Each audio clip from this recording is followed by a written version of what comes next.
Joko madaamini hojjettuu dallaalarraan galfatte hojiin jiraachuuf galfatte. Madaamii jedhaan jira bara. Madaamiin hojjettuu galfatte xalabatte hojiin jiraachuuf.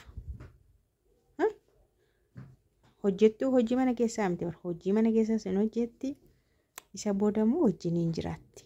Irii bisnaa annanna yeroo naga Oromoo jaattiin boossee keessattuu yeroo isheen boossee kana dhufte miidiyaa irratti himattu mana Habiibaafaatti himattu waan hin jirredhaan hin beeku waan akkasii takka sanuu ani baalatti daariidhatte annama gaa'ila qabudha. Dubartiin akkamti dubartii akka ishee bu'aamte akkana irratti raawwatti jettee bakka boo'ichaaf deebisuu dadhabdee yeroo ani bilbiladhu kanumaaf dhaqxe duruma beekamee barame hojiin kee kanadha. Achiin baatu kanuma hojjettaa warri achitti ishee gashan jechuudha. Jedhan nagaan siniif haa ta'u kabajamtoota hordoftoota kiyya kam jirtu nagaa keessanii baay'ee nagaa koo galata waaqaa ta'u baga jiraattan makarra geessanii egaa wanti kun beekamaadha. Warra saala wal fakkaataa maqaan isaanii maal jedhamu waaqayyo isaan haa ifatu malee warra bara dhumaa kana warra 66 kana maal jedhamu ture Amaariffaan afaan Oromoodhaan hin beeku Amaariffaanii warra maqaa qabu waan ta'e maqaatti hin beekaman qabu saala wal fakkaataa jechuudha. Dhorkaadha biyya keenya keessatti waan akka kanaa jechuudha. Wanta akkasii dhorkaadha heeraanis amantaadhaanis waan akkanaa argamnaanuu baay'ee intiniin balaaleffatamas seeraanillee adabbiin jira yeroo tokko biyya kana keessatti balaaleffatamaa ture jechuudha. Yeroo wayiillee yaadattu ta'e inna biyyoota kaan immoo jira waan akkasii. Amma mucayyoon kun boossee jechuudha. Habiibaa biratti himatte akka miidhamuu jedhanii gaafatan akkaminnaan madaamitti bakka yeroo ana barbaaddu waan dhumaa dhiiseen qaama dhiqadhu naan jetti. Hojii hojjetaa jiru dhiisee hundumaa qaama dhiqadhaa. Ergaan qaama dhiqadhe immoo uffatoota garaagaraa naa bitteetti jette. Uffata ammaa akkuma dubartoonni uffata garaagaraa uffata gabaabaa uffata halkanii minaamin uffatanii jaarsa isaanii abbaa manaa isaanii bira ciisan yookaas bira dhaqan kan ittiin jaarsumti isaanii argu jechuudha. Baay'een keessan beektu argitaniittus uffatoota akka sanaa hin bittee fi baay'ee qabdi waan diddiibatamu foolii babbareedaa akka isheen godhattuuf waan hundumaa bitteettii fi isa uffattee isa diddiibattee waamti. Erga waamtee booda kutaa keessatti kutaa ishiitti waamti kutaa sana qolloofti achi booda viidiyoo garaagaraa na agarsiisti jette. Viidiyoo akkanaa viidiyoo waan akkasii agarsiisu na agarsiisti jette. Achi booda ofidhuma ishii na tuttuqxi jette. Bakka na tuttuquu jalqabdi.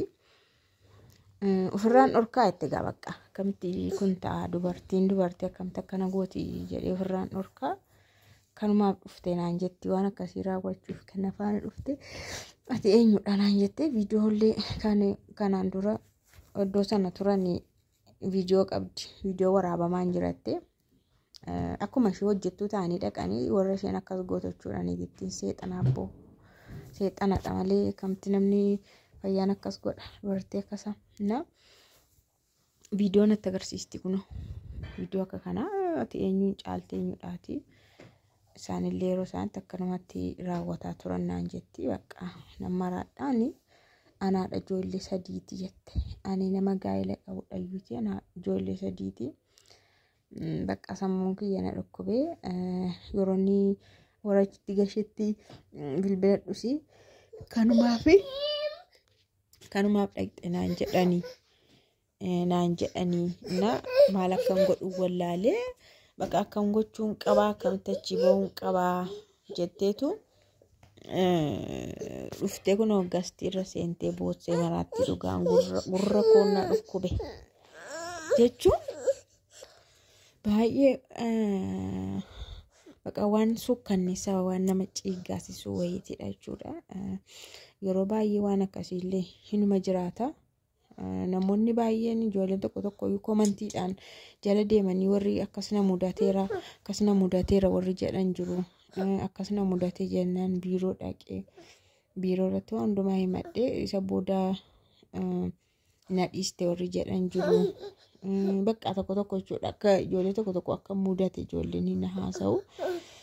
Egaa wanti akka kanaa immoo baay'ee rakkisaadha. Hafuuradha baay'ee hafuuradha waan ta'eef wanti kun namatti illee hin darba hafuurri namatti hin gala. Warra hafuura akka kanaa qabu faana yoo oolte hafuurichi sitti gala atillee deebitee waan akkasii warra hojjetan taatachuudha. Baay'ee of eeggannoo barbaachisa. Waan akkanaa sinquunnama taanaan dhugaa dubbachuudhaaf isaan baay'ee Araboonni yeroo baay'ee rakkoo garaagaraa qabu. Rakkoo garaagaraa qabudha. Dhukkuboota garaagaraatti kan isaan qabanii akkama akkas ilaalamu miti jechuudha. Of eeggannoon baay'ee hin barbaachisa. Ijoolleen keenya dabalataan isaan shiishaa kana faallee hin saabuu waan garaagaraa fayyadamu jechuudha. Yeroo sana isaanii ofiima isaanii waan ilaalanii kunoo waan garaagaraa miidiyaa irraa ilaalan pornoogiraafii irraa ilaalan waan jibbisiisaa kana bakka tokkotti eeyyamamaa ta'e kana isa ilaalanii as deebisanii raawwachuudhaaf barbaadu. Kanaaf baay'ee tokko nama dhiba jechuudha.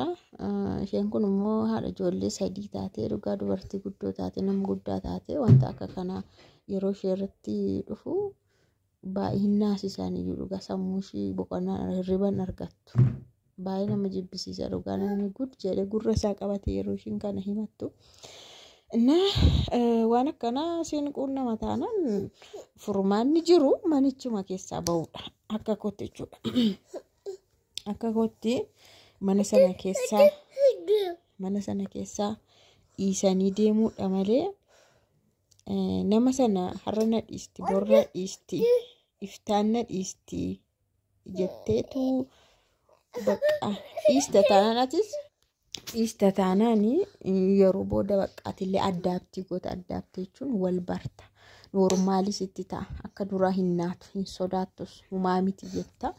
Gara fuulduraatti wanti kun immoo si faana yoo darbee itti fufee bakka hojii seexanummaa kana hojii badaa akka kana ofitti fudhatteetu bakka sochootu bakka deemtutti deemta waan hin taane keessa galtanna. Sammuun namaa kun baay'ee qulqulluu waan ta'eef sammuun immoo waanuma deddeebisee itti hojjetan deddeebisanii hin amaleeffata normaalii faatti ta'a. Amma fakkeenyaaf waan yeroo jalqabaa si naasise garmalee lammata gaafa dhufu xinnoo sadaffaa arfaffaa naa dhumoo tis normaal jechuutti kaata. Tis normaal akkuma jedhamu namni suuraasaa qullaasaa maal godhe tis normaal akkuma jedhu boriftaa wanti kun yeroo atileera deddeebiidhaan ishee faana waan akkanaa tole jechaa deemtu normaalisitti taana. Guyyuma jalqabaa waan akkanaa isinitti dhufu basmaa baay'ee ofirraa facciftanii mana sana keessa gadhiisu. Maaliif isinii ol kan ta'e hin jiru ka namummaa keessanii ol kan ta'e kamiyyuu hin jiru. Isin namummaan keessanii jiraate sammuun keessanis yoo nagaa ta'e hin hojjettu hin jiraattu gara fuula duraattis. Garuu jireenyi keessan yoo badaa ta'e akkanatti yoo qisaasaa ta'e humaa waan hojjettan illee hin milkooftani.